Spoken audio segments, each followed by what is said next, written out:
Hello दोस्तों, welcome to my channel PM knowledge centre. आज मैं लाई हूँ आर का टेस्ट नंबर 9 जो कि डिकोड एग्जाम का है 2023-24 के लिए।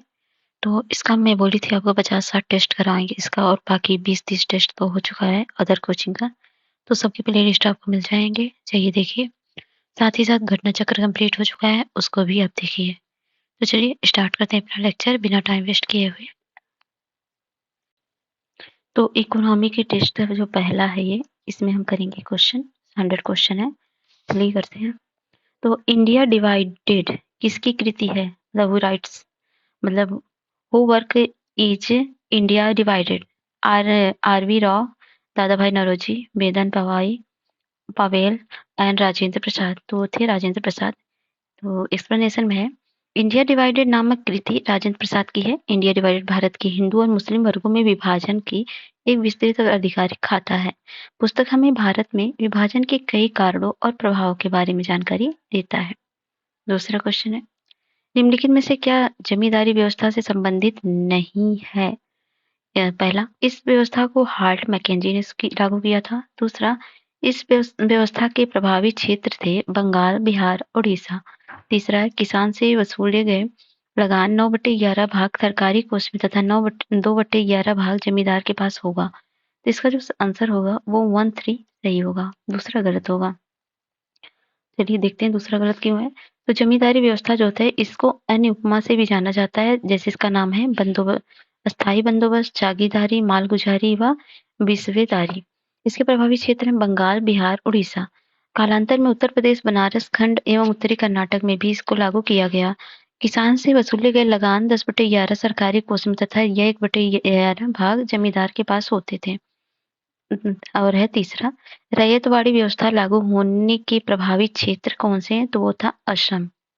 रैयत का अर्थ है किसान जिसका अपनी भूमि पर अधिकार है। इसको लागू करने का श्रेय किसको जाता है? एमएस मुनरो को, जो मद्रास में और विनगेट द्वारा मुंबई में।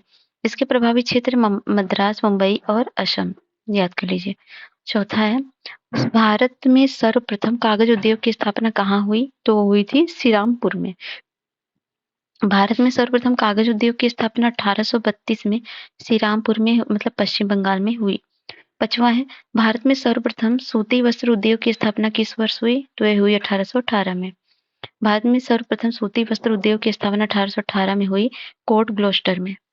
छठवा है, कथन ए है 19वीं शताब्दी के उत्तरार्ध में भारत में कुछ आधुनिक उद्योगों की स्थापना होने लगी थी।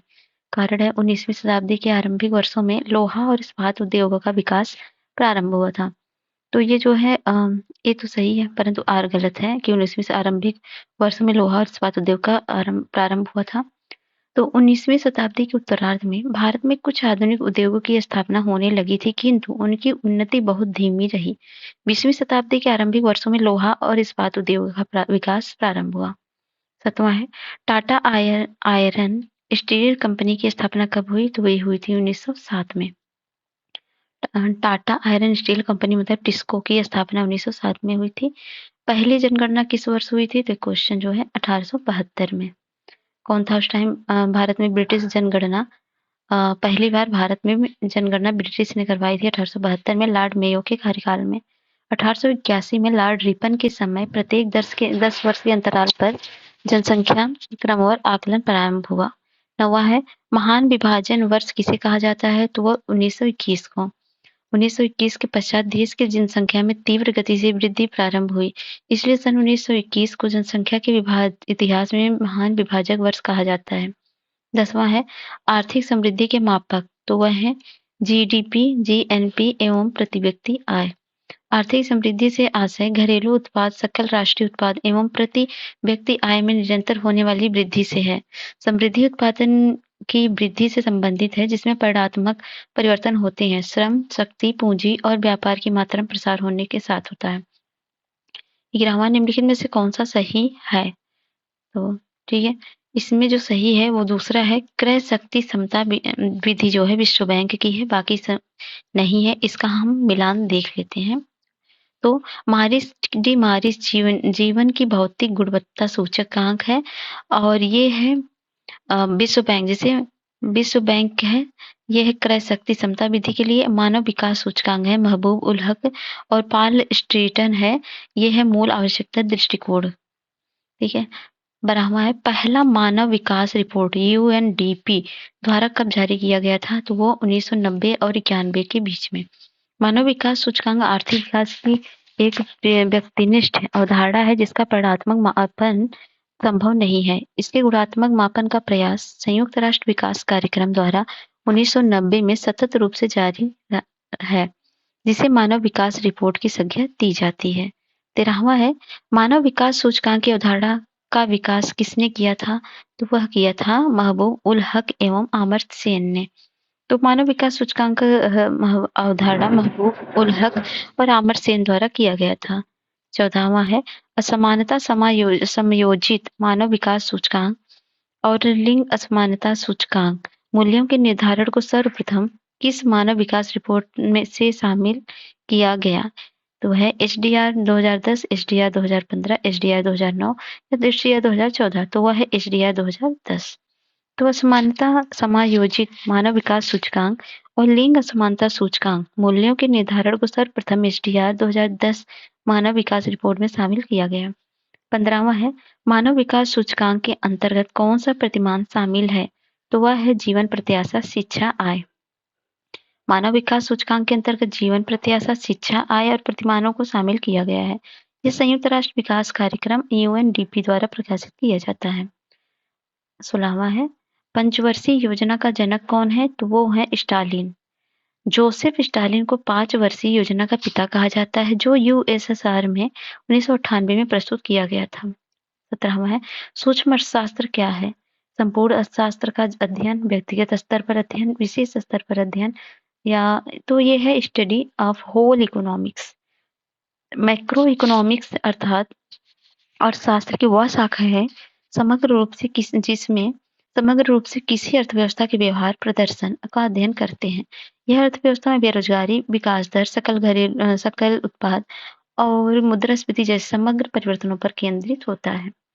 नेक्स्ट है 18वां निम्नलिखित में से किसकी संस्तुति पर भारत में योजना आयोग का गठन हुआ? तो वह थी केसी नियोगी। 1946 में गठित केसी नियोगी समिति की संस्तुति पर भारत में योजना आयोग का गठन 15 मार्च 1950 को एक गैर सांविधिक तथा परामर्शदात्री निकाय के रूप में किया गया था। 19वां है नीति आयोग के पदेन अध्यक्ष कौन होते हैं? तो वह होते हैं प्रधानमंत्री। सभी राज्यों के मुख्यमंत्रियों तथा केंद्र शासित क्षेत्रों के उपराज्यपालों को नीति आयोग की अधिशासी परिषद में शामिल किया गया है। प्रधानमंत्री की अध्यक्षता वाले इस आयोग में एक उपाध्यक्ष, एक मुख्य कार्यकारी अधिकारी को प्रावधान किया गया है। 20वां है नीति आयोग नामक संस्था कब अस्तित्व में आई थी? तो 1 जनवरी 2015 को आई थी। ठीक है। अगला है 21वां राष्ट्रीय विकास परिषद का गठन कब हुआ था? तो वो हुआ था 6 अगस्त 1952 को। 6 अगस्त 1952 को नियोगी समिति की संस्तुति पर सरकार के प्रस्ताव द्वारा गैर सांविधिक निकाय के रूप में राष्ट्रीय विकास परिषद एनडीसी का गठन किया गया था। इसके अध्यक्ष और सचिव वही होते हैं जो योजना आयोग के होते हैं। ठीक है। 22वां है सामुदायिक विकास कार्यक्रम कब प्रारंभ किया गया था? तो ये 1952 में। प्रथम पंचवर्षीय योजना 1951 से और 55 तक चला था। इसके अंतर्गत 1952 में सामुदायिक विकास कार्यक्रम एवं 1953 में राष्ट्रीय प्रसार सेवा प्रारंभ किया गया था। 23वां है राउरकेला, भिलाई एवं दुर्गापुर इस्पात संयंत्रों की स्थापना किस पंचवर्षीय योजना के अंतर्गत हुई? प्रथम, द्वितीय, तृतीय, चतुर्थ। तो वह हुई थी द्वितीय पंचवर्षीय योजना में।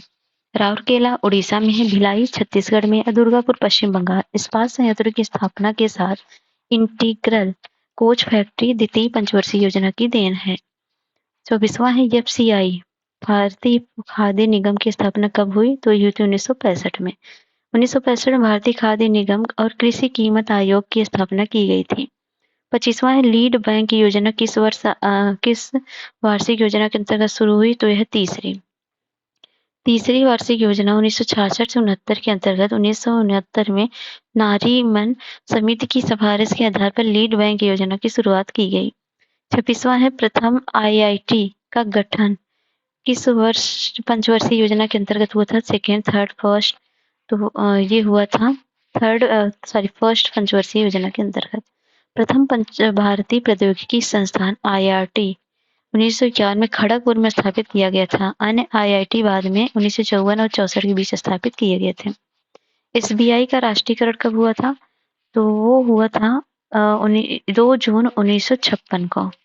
एसबीआई का 1 जुलाई 1955 को हुआ था, जबकि इसका राष्ट्रीयकरण मतलब गठन 1 जुलाई को हुआ था और राष्ट्रीयकरण 2 जून 1955 को हुआ था।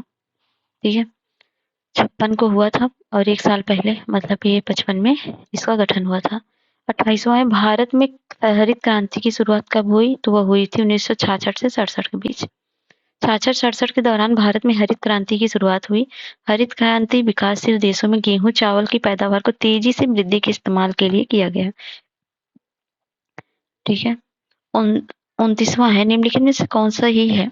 प्रथम पंचवर्षीय योजना मिलर मॉडल और द्वितीय जी70 मॉडल, पांचवी डीपी धर मॉडल और ये जो है पांचवा फिफ्थ ईयर प्लान में डीपी धर मॉडल थे, बाकी सब सुमेलित नहीं है। तो इसमें सुमेलित फर्स्ट में थे हैरड डोबर मॉडल और सेकंड में थे महालोनोबिस मॉडल और तीसरी में थे डीपी धर मॉडल और चौथे में थे जॉन डब्ल्यू मिलर।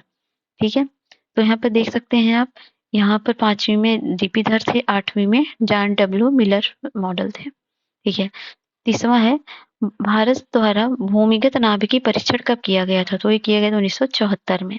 1974 में भारत द्वारा भूमिगत नाभिकीय परीक्षण स्माइलिंग बुद्धा के नाम से किया गया था। 31वां है, हिंदू वृद्धि दर किसके द्वारा दिया गया? हिंदू वृद्धि दर किसके द्वारा दिया गया था? तो ये राजा कृष्णा द्वारा। प्रोफेसर राजा कृष्णा ने 7वीं योजना को हिंदू वृद्धि दर के रूप में वर्जित किया। यह राष्ट्रीय आय अथवा भारतीय अर्थव्यवस्था की वास्तविक वृद्धि दर से संबंधित है। 1991 से पहले और स्वाधीनता के प्रथम 3 दशक के दौरान भारत की वास्तविक आर्थिक वृद्धि 3.5% प्रतिवर्ष की दर से बढ़ने के कारण इसे हिंदू वृद्धि दर के नाम से व्यक्त किया जाता था। 32वां है, निम्नलिखित में से कौन सही है भारतीय अर्थव्यवस्था के संदर्भ में? तो इसमें है इसमें जो सुमेलित है नन ऑफ दिस, कोई भी सुमेलित नहीं है। तो मेल्ट डाउन जो है प्रतिभूतियों एवं बंद पत्रों में गिरावट की स्थिति है। मंदी है जीडीपी की गिरावट और स्लो डाउन है आर्थिक क्रियाओं की ह्रासमान स्थिति। निम्नलिखित में से कौन सही है? तो बैंकों का राष्ट्रीयकरण 1980 में हुआ था, यही सही है।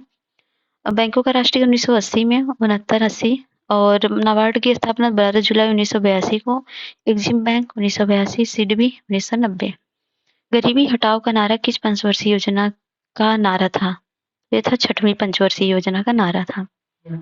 तो गरीबी निवारण का ये प्राथमिकता यदि 5वीं पंचवर्षीय योजना में ही प्रदान कर दी गई थी, तथापि भारत में गरीबी उन्मूलन के लिए गरीबी हटाओ का नारा श्रीमती इंदिरा गांधी द्वारा 6वीं पंचवर्षीय योजना में दिया गया था।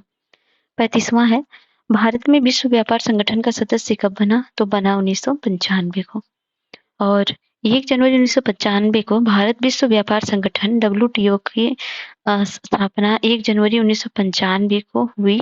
इसका मुख्यालय जेनेवा स्विट्जरलैंड में है। 36वां, निम्नलिखित में से कौन सा कथन सही है? तो देखते हैं, जनता सरकार द्वारा 5वीं पंचवर्षीय योजना को 1 वर्ष पहले समाप्त कर दिया गया था, ये सही है। अनवरत योजना का प्रतिपादन करने का श्रेय नारकस को जाता है, गलत है। अनवरत योजना को 1 मई 1978 को पेश किया गया था, ये भी गलत है। तो पहला सही है, क्योंकि जनता सरकार द्वारा 5वीं पंचवर्षीय योजना को वर्ष 1974 से 78 में समाप्त करके एक नई योजना को 1 अप्रैल 1978 को पेश किया गया था, जिसकी संज्ञा थी अनवरत योजना, जिसे रोलिंग प्लान कहते हैं। इसका प्रतिपादन किसने किया था? गुनार मिर्डल ने किया था। ठीक है, यहाँ पर नाम गलत दिया है। ठीक है, 10वीं पंचवर्षीय योजना की अवधि क्या है? तो उसकी अवधि है 2002 से 2007। 10वीं पंचवर्षीय योजना 2002 से 2007 में आर्थिक समृद्धि का लक्ष्य 7.9% उपलब्धि और 7.7% प्रतिवर्ष और 7.7 प्रतिवर्ष यह समृद्धि अब तक की किसी भी योजना अवधि में सर्वाधिक है 10वीं पंचवर्षीय योजना की। 38वां है, तीव्र संपोषणी और अधिक समावेशी किस पंचवर्षीय योजना का बिंदु था? तो वह था 12वीं पंचवर्षीय योजना 2012-17 की अवधारणा दस्तावेज का केंद्र बिंदु तीव्र संपोषणी और अधिक समावेशी faster sustainable and more inclusive growth विकास करना है। 39 है, निम्नलिखित में क्या हेड काउंट रेशियो से सही संबंधित है? तो वह है लोगों का अनुपात जिसकी आय गरीबी रेखा के नीचे रहती है। The proportion of the people whose income lives below the poverty line. Head count मतलब हेड काउंट रेशियो एक समाज के लोगों का वह अनुपात है जिसकी आय या खर्चा समाज गरीबी रेखा के नीचे रहती है। गरीबी मापन के लिए इस विधि का सबसे अधिक इस्तेमाल किया जाता है। 40वां है, भारत में गरीबों को मापा जाता है। तो भारत में गरीबों को मापा जाता है किससे? कैलोरी प्राप्ति से। भारत में गरीबी को कैलोरी प्राप्ति से परिभाषित किया जाता है। गरीबी अर्थात निर्धनता का आशय उस सामाजिक अवस्था से है जिसमें समाज के एक वर्ग लोग अपने जीवन की बुनियादी आवश्यकताओं को पूरा नहीं कर पाते हैं। 41वां है, योजना आयोग द्वारा गरीबी निर्धारण के संबंध में क्या सही है? तो इसमें सही है, ग्रामीण क्षेत्रों में एक व्यक्ति प्रतिदिन के 2300 कैलोरी प्राप्त होना चाहिए और दूसरा शहर क्षेत्र में एक व्यक्ति को प्रतिदिन 2100 कैलोरी प्राप्त होना चाहिए। तो दूसरा सही है, पहला गलत है। तो योजना आयोग द्वारा गरीबी निर्धारण की परिभाषा निम्न प्रकार है, जिसमें गरीब ग्रामीण क्षेत्र में एक व्यक्ति को लगभग 2400 कैलोरी तथा शहर में 2100 कैलोरी प्राप्त होना चाहिए लोगों को प्रतिदिन का। 42वां है, निम्नलिखित में से कौन सही है? तो इसमें जो है, जो सही है वो है तीसरा, राष्ट्रीय कौशल विकास मिशन 2015 में शुरू हुआ। और राष्ट्रीय ग्रामीण आजीविका मिशन की बात करें तो 3 जून 2011 को शुरू हुआ था। स्वर्ण जयंती शहरी योजना 1997 में, राष्ट्रीय कौशल विकास मिशन 2015 में और प्रधानमंत्री उज्ज्वला योजना 1 मई 2016 को। सूची 1 को सूची 2 से मिलान करना है। चलिए, तो ये है प्रधानमंत्री ग्रामोदय योजना 2005।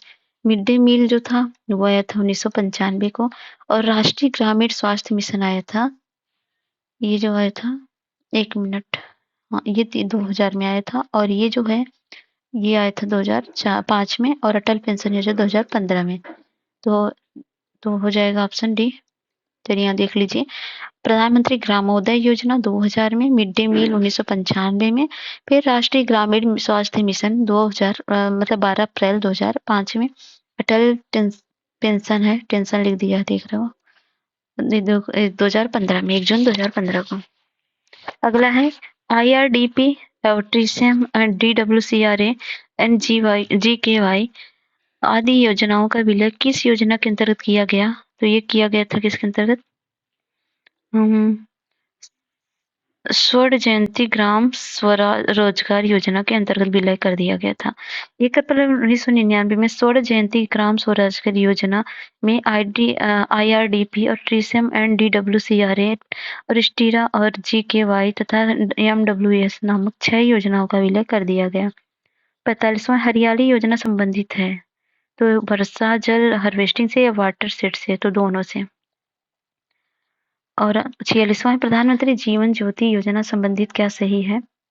तो इसमें जो सही है, कोई नहीं सही है। इस योजना के तहत 18 से 70 वर्ष के आयु सभी बैंक धारक पात्र होंगे, गलत है। 12 रुपए के वार्षिक प्रीमियम या दुर्घटना बीमा का लाभ प्राप्त कर सकेंगे, दोनों के दोनों गलत है। तो सही क्या है?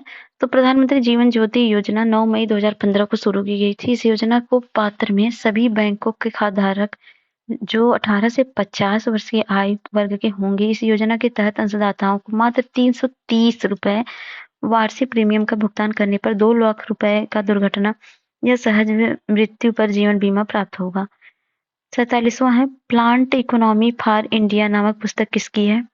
तो ये पुस्तक है विश्वेश्वरैया का, 1934 में लिखा था इन्होंने, plant economy for India, plant.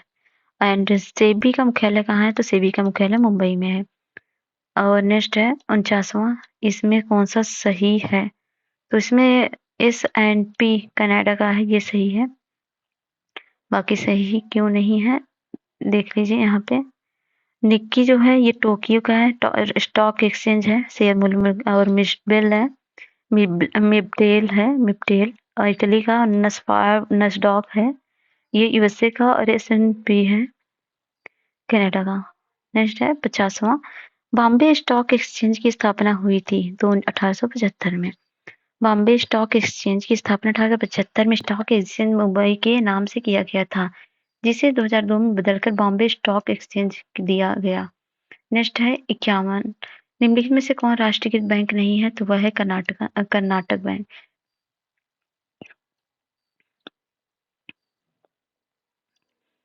Canara syndicate Vijaya राष्ट्रीयकृत बैंकें हैं जबकि कर्नाटक बैंक प्राइवेट है। 52 है भारतीय रिजर्व बैंक का लेखा वर्ष क्या होता है? तो वो होता है 1 जुलाई से 30 जून तक। तो reserve bank of India accounting year of reserve bank of India 1 July to 30 June.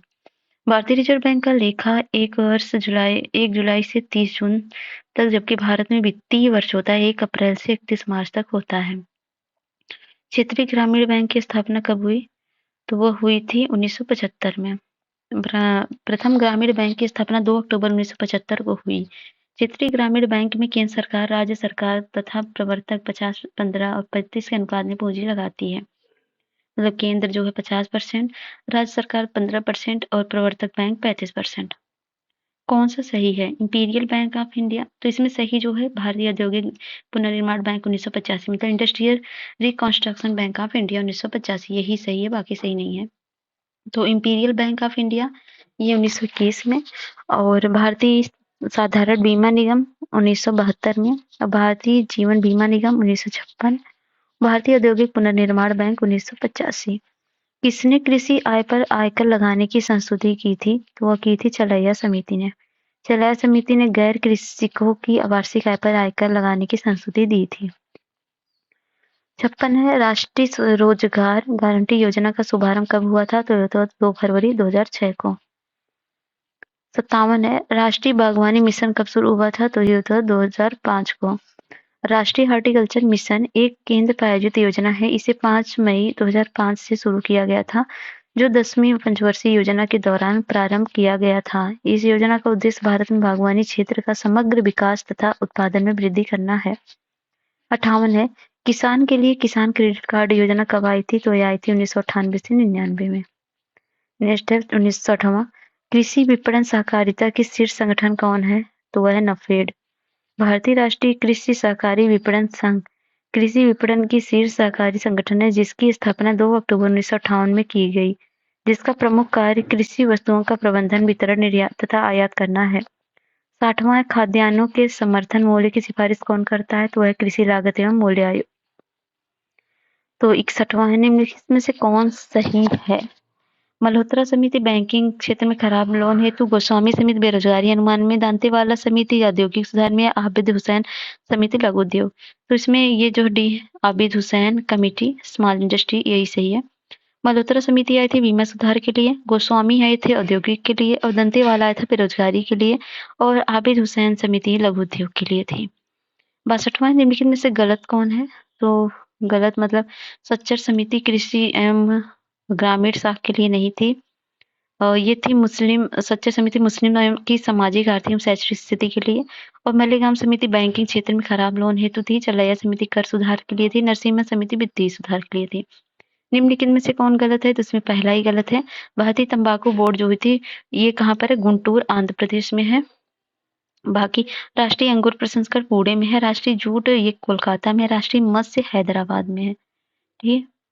Next है भारत में तृतीय क्षेत्र में क्या सम्मिलित है? वानिकी व मत्स्यिकी, व्यापार, विपणन और सार्वजनिक प्रशासन। तो इसमें जो आंसर होगा वो हो जाएगा, पहले वानिकी तो नहीं है, तो ये है व्यापार, विपणन और सार्वजनिक प्रशासन, 2, 3, 4, ऑप्शन डी। नेक्स्ट है 65वां भारत में सकल घरेलू उत्पाद में विभिन्न क्षेत्रों के योगदान में सर्वाधिक कौन सा क्षेत्र है? तो वह है सेवाएं, सर्विस। 66 है जब आय में वृद्धि के साथ कर की दर में कमी कर दी जाती है तो उसे कौन सा कर आरोपण कहा जाता है? तो उसको कहा जाता है प्रतियामी, डिग्रेसिव टैक्सेशन। नेक्स्ट है जब आय में वृद्धि के साथ कर की दर में कमी की जाए तो इसे प्रतिगामी मतलब रिग्रेसिव टैक्सेशन कहते हैं। 67वां है निम्नलिखित में से क्या लैफर वक्र के बारे में सही है? तो लैफर वक्र का प्रतिमान आर्थर ने किया था। यह वक्र कर की दर एवं कर से संग्रहित राजस्व के मध्य संबंध को दर्शाता है। तो दोनों के दोनों ऑप्शन सही है। The Laffer curve was presented by the author and it show the relationship between the tax rate and the revenue you collect from the tax code. Bharat में 11वें वित्त आयोग के अध्यक्ष कौन थे? तो वो थे A.M. खुसरो। 10वें में थे केसी पंत, 5वें में थे महावीर त्यागी, 13वें में थे केलकर और 11वें में थे A.M. खुसरो।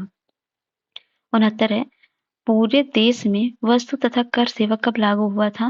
वह हुआ था 1 जुलाई 2017 को। और ठीक है, 70 है, वस्तु एवं कर सेवा को लागू करने के फायदे क्या हैं? तो उपरोक्त सभी मतलब कदाचार पर बेहतर नियंत्रण होता है, समग्र कर भार में राहत और प्रतिस्पर्धा में सुधार। ठीक है।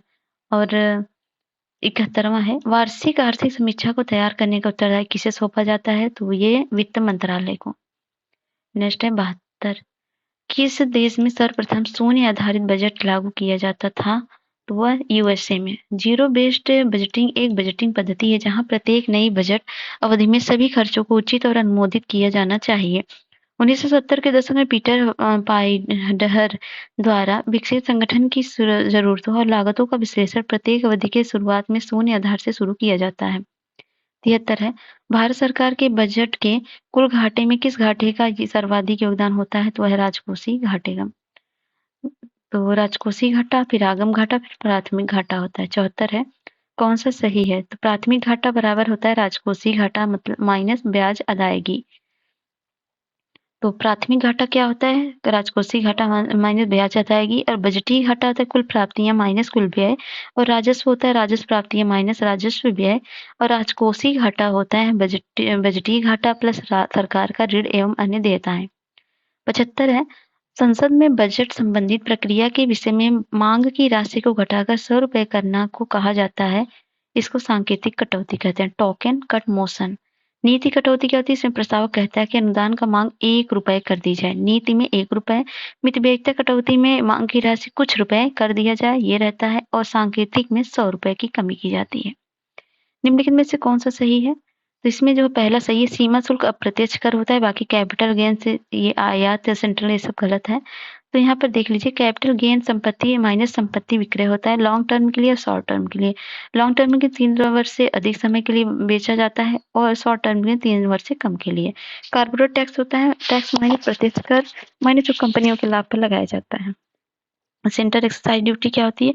किसी भी कंपनी तो फैक्ट्री द्वारा उत्पादित वस्तुओं के मूल्य पर लगाया जाता है। सीमा शुल्क क्या होता है? अप्रत्यक्ष कर जिसे देश की सीमा से बाहर ले जाने तथा देश में बाहर से आने वाली वस्तुओं पर लगाया जाता है। निर्यात माइनस आयात। निम्नलिखित में बिक्री कर क्या है? तो बिक्री कर है अप्रत्यक्ष कर। तो उत्पादन शुल्क, एक्साइज ड्यूटी, सेल्स टैक्स, सीमा कस्टम ड्यूटी, सेवा कर, ये आदि अप्रत्यक्ष कर है। 78 केंद्र एवं राज्यों के मध्य वित्त का बंटवारा किया जाता है वित्त आयोग द्वारा। केंद्र एवं राज्यों के मध्य विभिन्न राज्यों के मध्य राजस्व के वितरण पर सिफारिशें देने के लिए संविधान के अनुच्छेद 280 के तहत राष्ट्रपति द्वारा वित्त आयोग का गठन किया जाता है। 69 है, यमोन मतलब तरलता का अनुपात, यमोन 2 M3 4 क्रोनोलॉजी में है। यमोन क्या होता है? प्रचलन में करेंसी होती है, मांग जमा होती है और अन्य जमाएं होती हैं। M2 M1 और प्लस डाक खाने की जमाएं। M3 M1 प्लस सावधि जमाएं मतलब टाइम डिपॉजिट, और ये है M4 M3 प्लस डाक खाने की जमाएं। इन तरह मुद्रा तरलताओं का क्रम है M1 M2 M3 M4।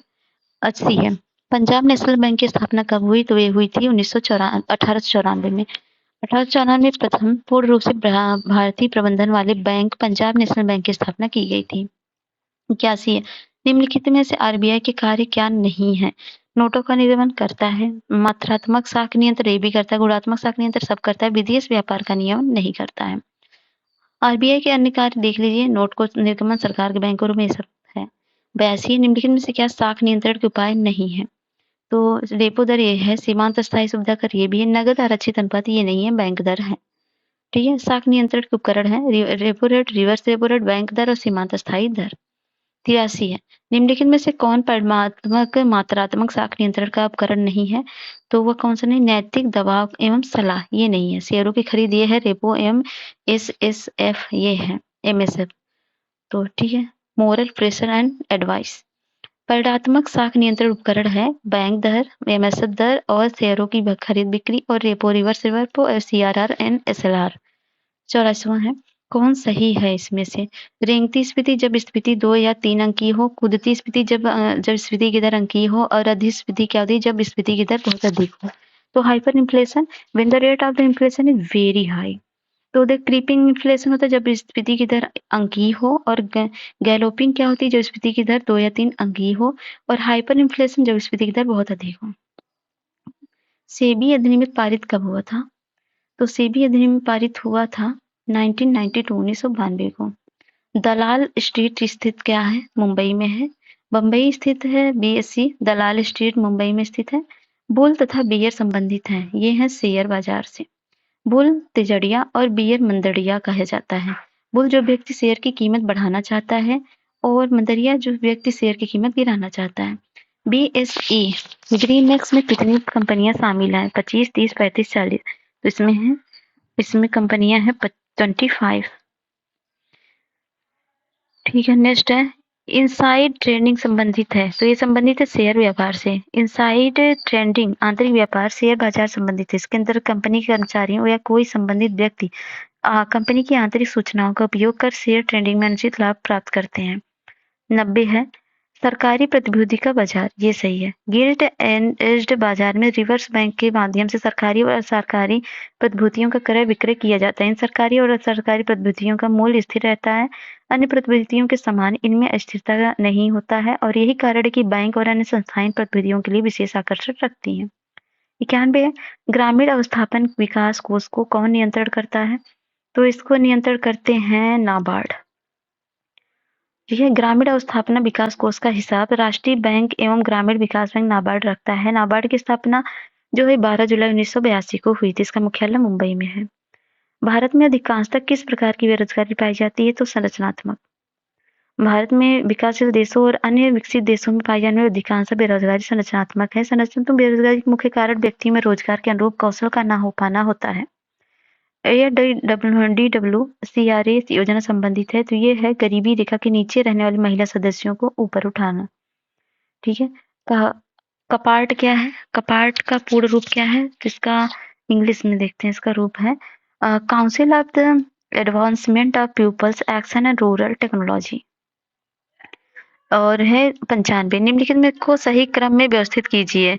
तो सही क्रम में व्यवस्थित करते हैं तो ये हो जाएगा ऑप्शन सी 1, 3, 4, 2। तो पहला स्कीम वर्ष है तो सांसद स्थानीय क्षेत्र विकास योजना 1993 में, सबला योजना 2010 में, स्वर्ण जयंती ग्राम स्वरोजगार योजना 1999 में, सर्व शिक्षा अभियान 2001। और ये सूची 1 को सूची 2 से मिलान करना है। तो कहाँ गया?